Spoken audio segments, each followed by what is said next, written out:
So there is a liquidity crunch in Indian markets. Why is existing? Raghuram Rajan, he has warned about this upcoming liquidity crunch and the challenges which the economy is going to face some 2 years back. He clearly stated that we are today micro loans. These are going to become a big burden to the banking sector, and also non-banking finance companies are not being focused.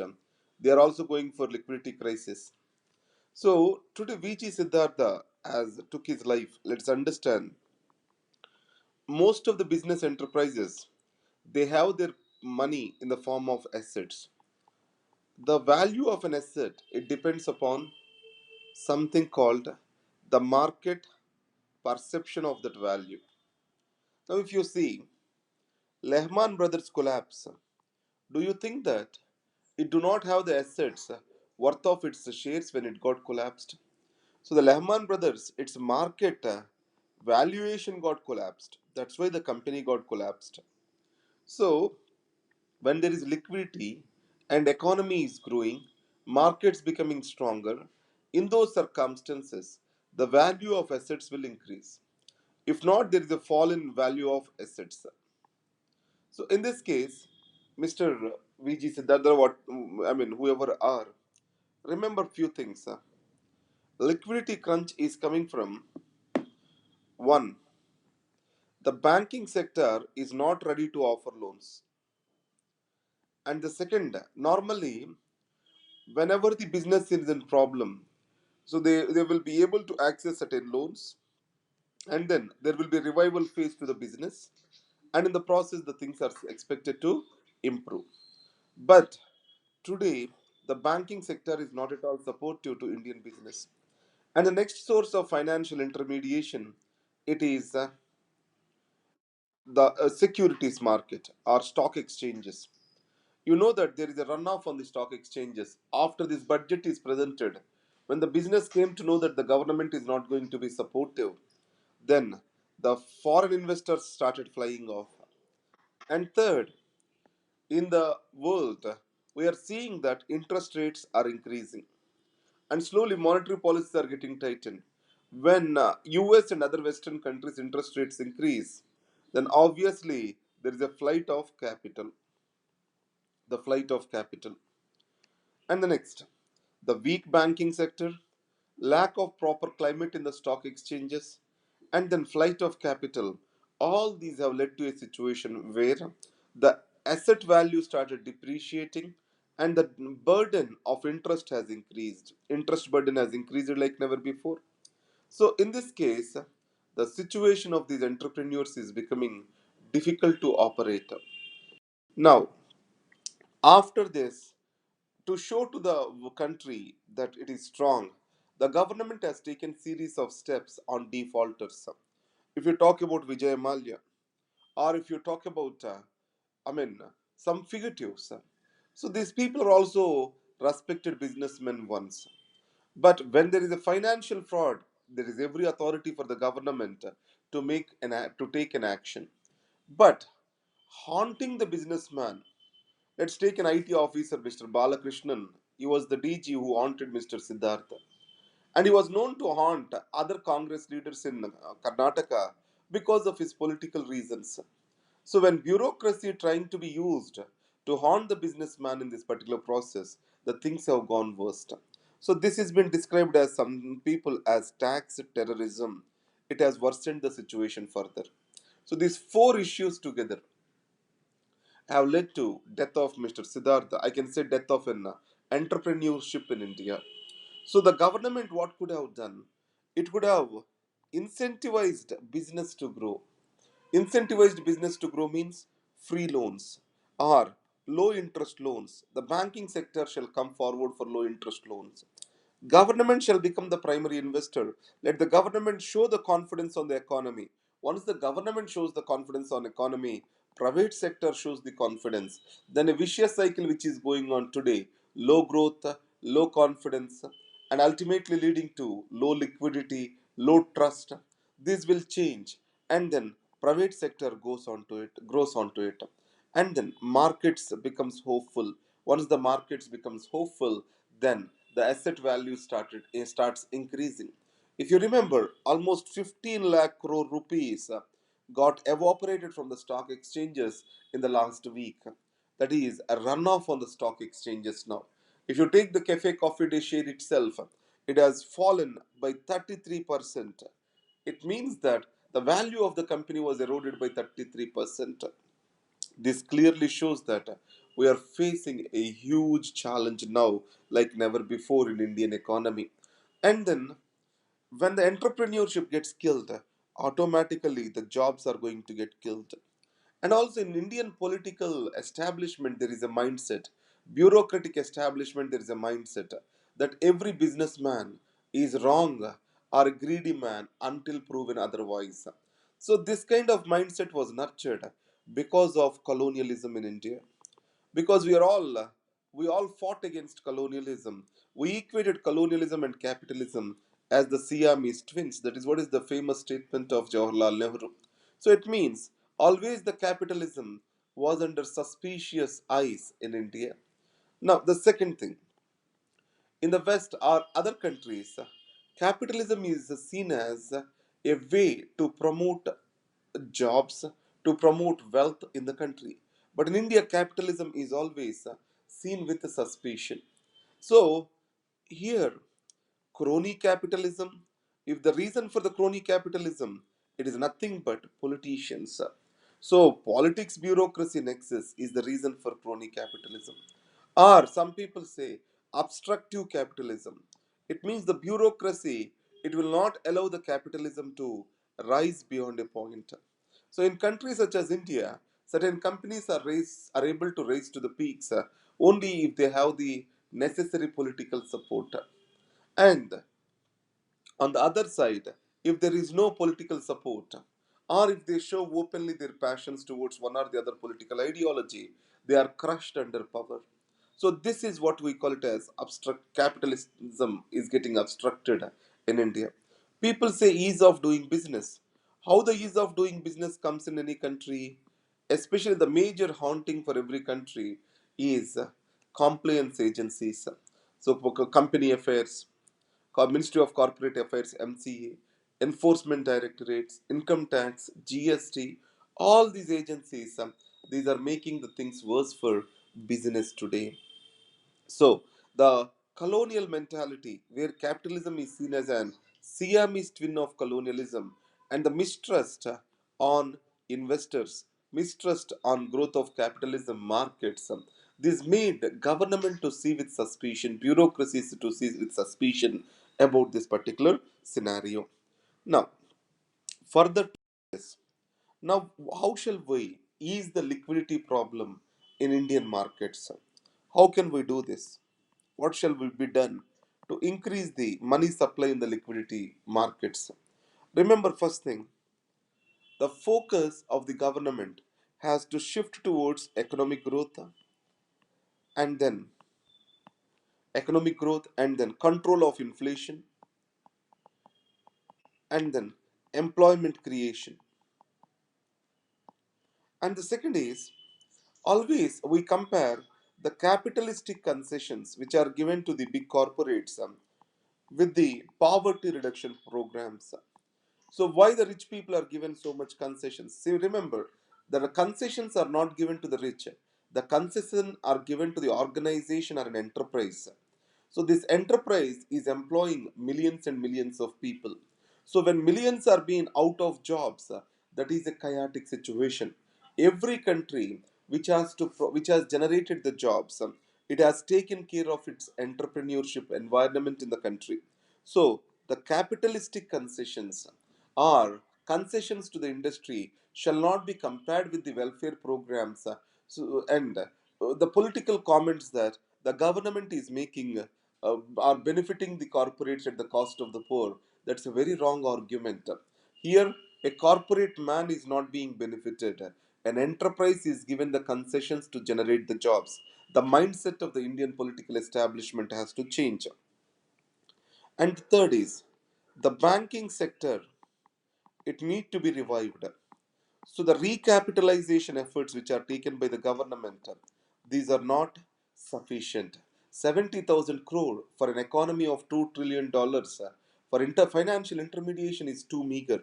So this banking sector recapitalization is very much important.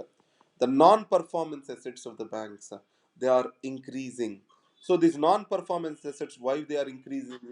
Because of the bad business climate, and they are bound to increase further. So unless the solution has to be this double balance sheet syndrome or twin balance sheet syndrome, it need to be addressed first. Without addressing the twin balance sheet syndrome, we cannot bring in the remarkable change in it. So the next part, in this case, let's understand what are the five pillars of RBA financial sector policies. So first is clarifying and strengthening the monetary policy framework. Just I'm talking about when RBI Act was made, when these are being discussed. Obviously, what the framers of this act have in mind is RBI shall act as a balancer between growth and also stability. It shall not pursue growth alone or shall not just go with the stability alone. It need to balance growth and stability together. So in this case, the monetary policy framework, clarifying and strengthening of this. The second is strengthening the banking structure through new entry, branch expansion, new varieties of banks. Next is and banking regulation. The third thing over here is broadening and deepening of financial markets and increasing their liquidity and resilience so that they can help allocate and absorb the risk entailed in financing India's growth.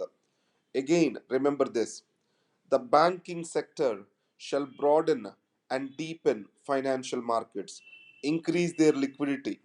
So, any risks entailed in the financing India's economic growth shall be absorbed, and the policies have to be in that direction. And the next, expand the access to small and medium enterprises, the unorganized sector, and serve the unserved areas of the country through technology, new business practices, new organizational structures. It means financial inclusion. And the next, improve the system's ability to deal with corporate distress and financial institutions distress by strengthening real and financial restructuring as well as debt recovery. Now when I read these 5 points, from the statements of Mr. Raghuram Rajan's article which he wrote for Indian Express that day, one thing is clear, the banking sector has to play a positive role towards the financial distress in the country, and if it starts playing a negative role, that ultimately leads to a vicious cycle. Remember the statements again. The banking sector has to clarify and strengthen the monetary policy framework. It has to provide for regulated organizational forms and also help for the expansion of the banking sector. And third is deepen and broaden the financial markets, increase their liquidity. Next, help them to absorb the market risks and financial inclusion. And then the most important thing which he is talking about, help the system to deal with corporate distress and then financial institutions distress. So, if necessary, real and financial restructuring, debt recovery, these are the responsibilities which it has to look into. So, anywhere he did not talk about bringing a corporate sector to its knees. No, he was talking about bringing the corporate sector to such a way that it will be able to cope up its stress and increase taking creating jobs or increase economic growth, etc. So in this case, these 5 steps are observed. The government shall provide the solutions for the twin balance sheet problem, which was the statement made by Mr. Arvind Subramanian 3 years back. Till this twin balance sheet problem goes on in India.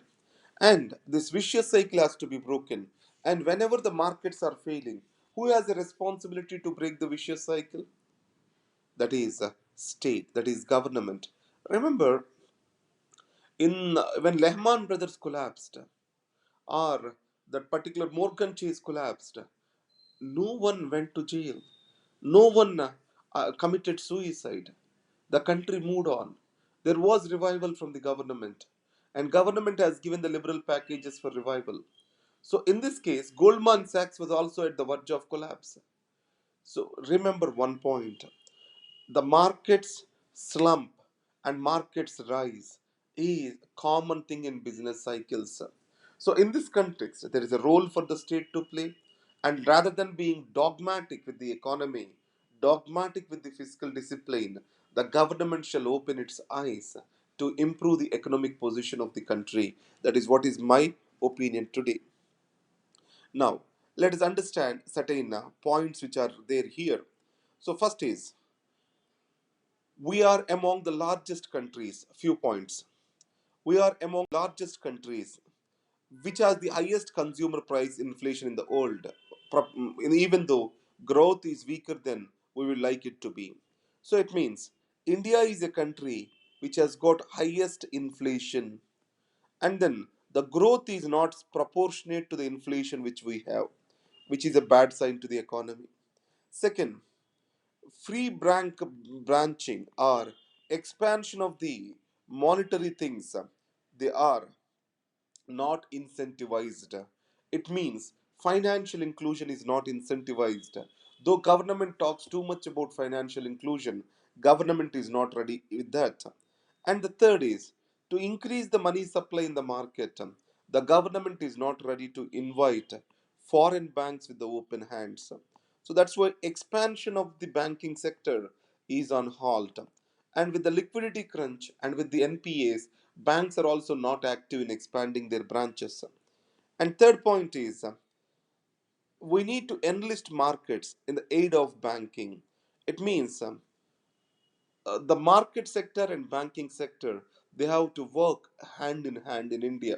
So there is a lot of mistrust among these two. And in this case, I think there is Mr. Gandhi. He was a committee and he has clearly suggested for increasing the liquidity and depth for Indian markets. And we have to reach to everyone with financial services. It means the man at the last mile shall get the access to finances. And finally, that is what is the objective of the entire banking sector or financial intermediation. So, in this case, I want to put again these points.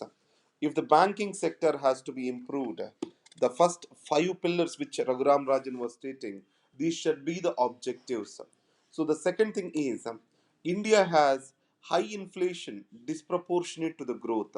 So, monetary policy may not be much helpful in delivering the growth to India. So, the government's action has to be forefront. But today, the government wants the RBI to take more actions rather than itself doing it. And the second is the free bank branching, expansion of the banking sector, making the banking sector to reach to the last mile, and increasing the financial resources, capital to the business. It can only happen through invitation of foreign capital. That is one of the measure. That is foreign capital. In India, we are not liberal to invite the foreign capital. So recently, government said, as my external debt is low, I will borrow from the foreign banks. So borrowing for the foreign banks from the government, for the government, when it is advisable, why can't be borrowed for commercial activities? The capital flows, why can't it be increased? Because as a temporary measure, we need to address this liquidity crunch somehow. Third is markets have to come in the aid of banking. Banking has to go in the aid of the markets. So it means there has to be a mutual dependency and synchronization between these two. And then finally, I said banking for everyone, everywhere, and financial inclusion, making the small medium enterprises to reach to the banking sector that will help the strengthening of the economic growth. Remember here, if you say Germany, UK, all they are betting on small medium enterprises for economic growth, not on large corporates anymore. In India, there are many problems for SMEs. These are the things which suffer from tax terrorism. These are the organizations. So we need to change this system first. So the SMEs have need to be given more focus, more energy in Indian growth story. So in this case, recently there was something stated. Private limited companies, they have to be categorized. private limited, which are listed, which are not listed. We treat both of them equally. So the compliance for the listed companies can be more. For not listed companies, the compliance can be less. So establishing a private limited company is a nightmare in India. So for not listed companies, which are mostly small and medium enterprises, the compliance can be decreased. This is one of the recommendation I read yesterday in the newspapers. So these are the few things which I wanted to discuss with you in the light of Mr. VG Siddhartha's death. Guys, hope you understood. Right.